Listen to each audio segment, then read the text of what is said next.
Okay, one more video for today, and I want to discuss epistemology as it relates to archaeology and gaining knowledge about how artifacts were made.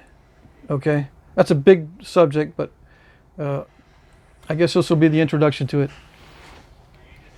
I think a lot of issues are coming up as far as a search for knowledge in artifacts made of stone that I don't agree with, and the direction of archaeology, I think, is not toward the direction of science. It's toward the direction of pseudoscience. Now, I don't want to step on people's toes or get anybody angry, although I probably will. And if you get really angry, please put some comments down there. I kind of like those. But yeah, I think archaeology is going toward the direction of pseudoscience, and I'll tell you why. For me, the way I understand science is that you generate a hypothesis. It can come from anywhere. You know, you can be a crackpot or you can be a very serious scientist. You come up with a hypothesis and then you test it. All right. Sometimes you tell people, sometimes you don't. Sometimes you just take a risk and tell other people about it, and then they come back with criticism. If you can take criticism, that's fine. Some guys are not into that sort of thing, so they'll criticize themselves, or maybe they won't even do that. But anyway, you start with a hypothesis, you criticize it to make it better. Like, you just write down something. All Clovises were from one culture, and that whole culture was monolithic. All right, that's your hypothesis. Is there any evidence or any way that you can disprove that? Or are there exceptions? Or can you refine that? Science would say, refine your statement and make it explain more, okay? And take some risks with your statement, right? That's a pretty risky statement that, you know, you're saying that Clovis culture is a monolithic culture. Everyone spoke the same language, everyone had the same technology, and everyone had the same religion, and maybe even DNA, same DNA. Okay, that's a hypothesis. Now you come up with other lines of evidence that can contradict it, and you'll have to update that, make exceptions, and so forth. That's science, okay? And then eventually you'll come up with, yes, Clovis was mainly monolithic. This is just hypothetical.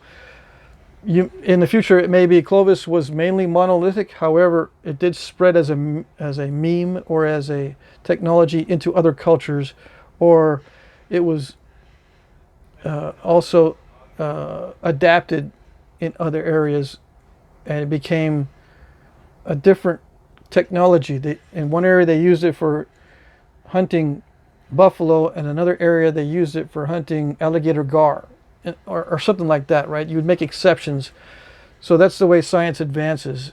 There are exceptions. It's not, the Clovis is not monolithic, let's say, and you write down all your exceptions. Okay. The other way with pseudoscience, what happens is I come up with that hypothesis that Clovis was monoculture. Okay, and the first, let's say also the first technology in the Americas. We know that's not true now, but let's say. Okay. What pseudoscience would do is pour on support for that first hypothesis. All the sites that we have dated are the earliest dates that we have, and a lot of different sites. And Clovis is remarkably similar in different areas, so that lends support to the fact that it's monoculture. And they were made of exotic materials in many areas, so that was part of the technology. So it means that it was special to them, and blah blah blah. And you can pour on support for all these things, and then build up a huge database supporting that. And then someone comes along and says, "Oh, I found something that's not a Clovis, that's just as old or older."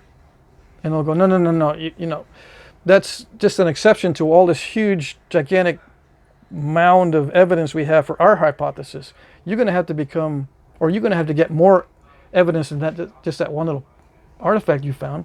We need redundancy, and we need support for your argument until your argument gets, your stack of support becomes higher than ours. Okay? Then we'll go to yours.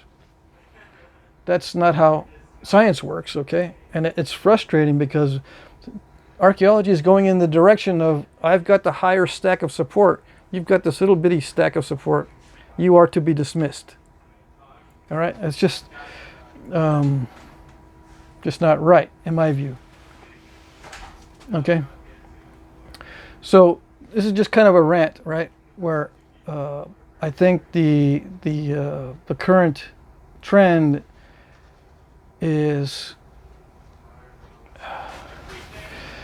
it's not paying attention to the concept of epistemology, or the theory of knowledge. And I had to go into an entire reading spree into philosophy to, find out why they would be doing this. And the only reason I can think of is why they would pursue this avenue in archaeology is because there is almost an infinite amount of hypotheses that you can support and generate interest for, instead of looking for the narrow areas of truth. If you go the other way, it's wide open to all sorts of different things, and you could come up with some exciting hypotheses and then pile on support, and you can even enlist Flintknappers to help support your hypothesis. Like if I as I get better, okay, and if I have an idea of how something was made, or if I get good at making something and I think I can support the hypothesis that it was made in some way, I mean, I could be recruited to help support the idea that that particular artifact was made in that way. I could adjust my technique, I can adjust my teachings, I can adjust all kinds of ways that I do things to support that particular hypothesis. And the better I get, the more I can support that hypothesis. And it gets dangerous because I can invent a technology to support that hypothesis. It shouldn't be that way. I mean, we shouldn't be pursuing archaeology in that direction. We should be looking at various different exceptions to the rule and not discounting little pieces of evidence. Of course, there's going to be evidence that's weak, or it's not evidence at all, or there's a crackpot out there that's got something that was made by a friend of his, and he's trying to pass it off as an artifact, and that kind of stuff. We need to know how to scrutinize evidence, okay? But that's the whole point. Over here, evidence in support of something is not really scrutinized as much as evidence that's contrary, okay?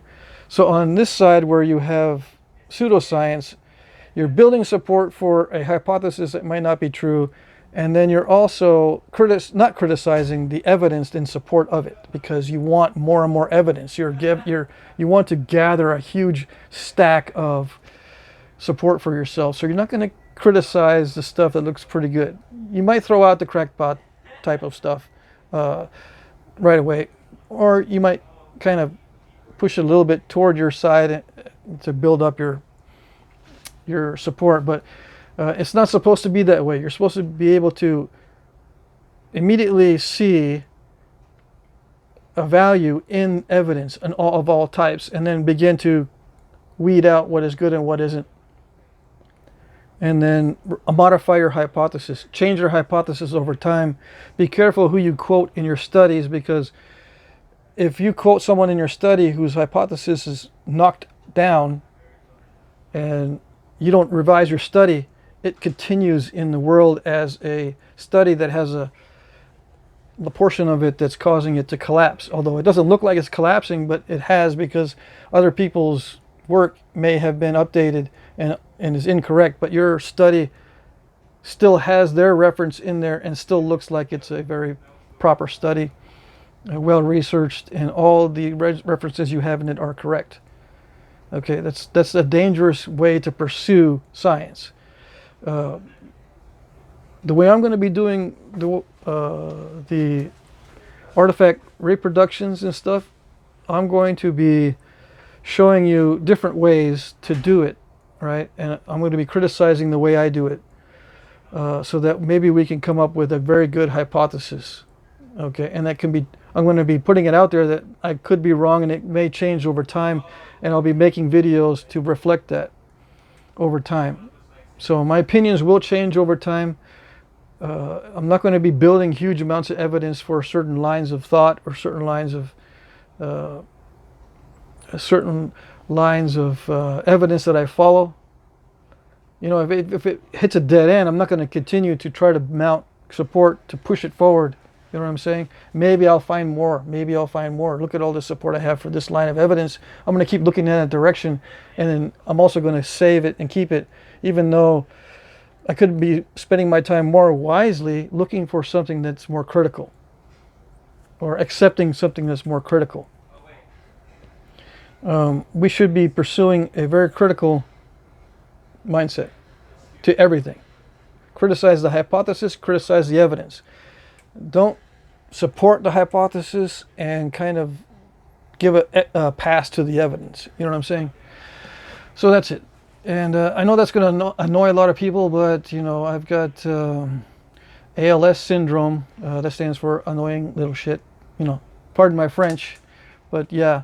If you have comments, please, this is the one to do it in the comments section, and I'll look at those and see what happens. Okay.